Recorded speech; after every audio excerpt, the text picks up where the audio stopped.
पिछले 2 से 3 वर्षों से नागपुर में होटल रेस्टोरेंट के साथ भेदभाव किया जा रहा है। हर बार मुंबई को अधिक समय की छूट और नागपुर को कम समय सीमा दी जाती है। ये कहना है नागपुर रेसिडेंशियल होटल एसोसिएशन के प्रेसिडेंट तेजिंदर सिंह रेणु का। लेकिन क्या कहते हैं नागपुर के युवा और रेस्टोरेंट संचालक टाइमिंग बढ़ाने के लिए, देखिए इस खास खबर में। यूथ की अगर बात की जाए तो कैफ़ेज़ एक ऐसा स्पॉट है जहां वो हैंगआउट के लिए सबसे ज़्यादा आना पसंद करते हैं।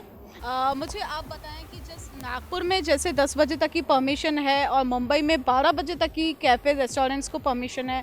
What do you think over this decision, क्या चेंज होना चाहिए? Today's generation needs nightlife. They love to enjoy in the night time. And अगर मुंबई में 12 बजे तक परमिशन मिल सकती है तो नागपुर में भी मिलनी चाहिए। ये डिसीजन से सहमत नहीं हूँ एग्जैक्टली बिकॉज मुझे ये नहीं समझ में आता है कि कोविड जो है वो 10 o'clock के बाद आता, अगर ऐसा है तो that is not my personal opinion.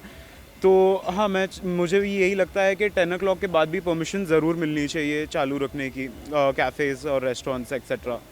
में एज़ कम्पेयर ज़्यादा कोविड पॉजिटिव है एंड अकॉर्डिंग टू पॉपुलेशन ज़्यादा, तो वहाँ पर कोविड फैलने का चांस भी ज़्यादा है। तो मुझे ऐसा लगता है कि that thinking on that perspective मुझे लगता है कि अगर मुंबई में परमिशन दी है 1:30 बजे तक, तो शायद नागपुर में भी they can consider for till up to 1:30 they can consider. Nagpur में काफ़ी सारे यूथ हैं जिन्होंने होटल इंडस्ट्री में इन्वेस्ट किया है, काफ़ी सारे कैफ़ेज़ खोले हैं, लेकिन ड्यू टू द नॉर्म्स कई बार वो अनसक्सेसफुल हुए हैं। बात करेंगे कैफ़े ओनर से, क्या राय है देवर्षि आपकी इस पर? काफ़ी सारे यूथ हैं जिन्होंने कैफ़ेज़ ओपन तो किए लेकिन वो चले नहीं। एक्चुअली नाउ इंडिया में सब ऐसे बोलते हैं कि we should encourage youngsters grow up their own businesses, and when they come and these are the COVID norms, when they face, it's very difficult to sustain in this market. It is actually very impossible for us also to sustain in this market, and we can understand how they invest a lot and then they suffer a loss as well. तो वो बहुत बड़ा problem है and I think कि उसको rectify करने के लिए हमारे जो टाइम रिस्ट्रिक्शन है उसको थोड़ा इंक्रीज करना चाहिए। फ्रॉम लास्ट 2 to 3 years कितना नुकसान हुआ है कैफ़ेज़ और restaurant industry? Of course ma'am, रफली अराउंड 50% तक तो ऑब्वियसली हुआ ही है, क्योंकि एज भैया ने आपको बताया पहले ही कि जो पीकाज होते हैं, because if I want to go out और you want to go out with someone, तो lunch culture is not that popular अभी हियर।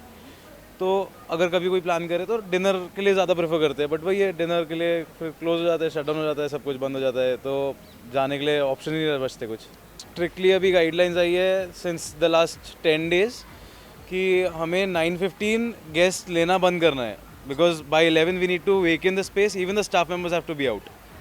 तो अगर 9 बजे भी कोई आ रहा है गेस्ट, तो I need to take their last orders उसी समय 9 बजे। बट देन अगर मैं कहीं बाहर जाके खाना खा रहा हूँ तो 9 बजे इज़ नॉट गुड, कि अगर किसी कोई फैमिली आ रही है, बिजनेसमैन है या कुछ है, तो दे गेट फ्री बाय 9, तो रफली they will come by 10 and they want to stay by till 12 और समथिंग। और जब वो 12 बजे जाते हैं तो फिर मेरा स्टाफ फिर खाना खाता है, फिर स्टाफ खाना खाता है, फिर निकलता है तो 1-1:30 बजता है। तो वो यूजुअल चलता था। वैसे घर से निकलने से पहले सोचता यार नहीं, वहाँ नहीं जाना, तो 9 साढ़े 9 बजे होता है, सीटिंग नहीं कराते 9, क्योंकि फूड इंडस्ट्री ऐसी है कि 9 साढ़े 9 बजे आएगा, 10-15 मिनट उसको मेनू देखने में लगते हैं, उसका ऑर्डर बनने में कम से कम 45 मिनट लगते हैं, तो वो तो सीधा 11 साढ़े 11 तक बात चली जाती है।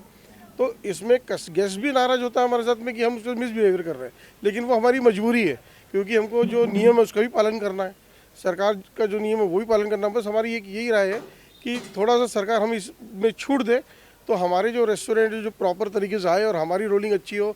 जो आज 25-30%, 40% का जो हमें नुकसान अभी हो रहा है, लगभग 50% तक का नुकसान जा रहा है, तो ये थोड़ा सा हमारा कवर हो। नमस्कार, मैं Tejinder Singh Renu, president Nagpur residential hotels association. हम लोग देख रहे हैं कि नागपुर के साथ में जो व्यवहार हो रहा है मंत्रालय के थ्रू, वो बहुत बुरा हो रहा है, खास करके रेस्टोरेंट और बैंक्वेट हॉल्स के लिए, मैरिज हॉल्स के लिए। क्योंकि मुंबई और पुणे में जो काम करने की परमिशन लाइसेंस के हिसाब से रात को 1:30 बजे तक है, और नागपुर में वो 10 बजे का समय है। शादियों के लिए मुंबई पुणे में 200 लोग जा सकते हैं, नागपुर में केवल 50। ये जो भेदभाव है ये बिल्कुल समझ के परे है। पहले भी हुआ है, 2 साल से ये चलते आ रहा है कंटिन्यूसली। हम लोग अभी पिछले हफ्ते ही विमला आर मैडम, जो हमारी कलेक्टर मैडम है, ऑनरेबल कलेक्टर मैडम, उनसे हम लोग मिले थे। उनको हमने आवेदन दिया, रिक्वेस्ट की। उन्होंने थैंकफुली एक पत्र लिखा है मंत्रालय को कि भैया उनको रिलैक्सेशन देने की परमिशन दी जाए। परंतु उसके ऊपर अभी तक जो हमारी जानकारी है कोई परमिशन आई नहीं है। स्वाभाविकता कल सोमवार है तो शायद कोई वहां से रिलैक्सेशन का ऑर्डर भगवान करे आ जाए, अदरवाइज फिर वो कब तक लंबित रहेगा पता नहीं। इसमें प्रशासन की कोई गलती नहीं है क्योंकि कलेक्टर मैडम के पास कोई चॉइस नहीं है मंत्रालय को लिखे बगैर, क्योंकि जो रूल है वो इसी हिसाब से है कि रिस्ट्रिक्शन जो पैंडेमिक एक्ट के अंदर में जो अधिकारी है वो रिस्ट्रिक्शन बढ़ा तो सकते हैं पर कम करने के लिए उनको मंत्रालय जाना है। तो ये जो सिस्टम है ये सिस्टम को भी चेंज करने की जरूरत है।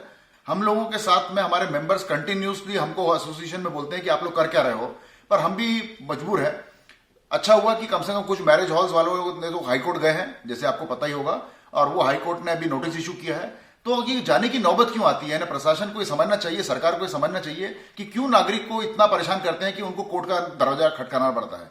आप हमारी सरकार से, हमारी एडमिनिस्ट्रेशन से निवेदन है कि मुंबई और पुणे के तर्ज पे हमें भी रिलैक्स किया जाए। क्यों हमारे साथ में सौताला व्यवहार किया जा रहा है इसका आंसर शायद कोई हमें दे या नहीं पता नहीं, पर कम से कम रिलैक्सेशन सोमवार से हो जाए, यही रिक्वेस्ट है। Thank you.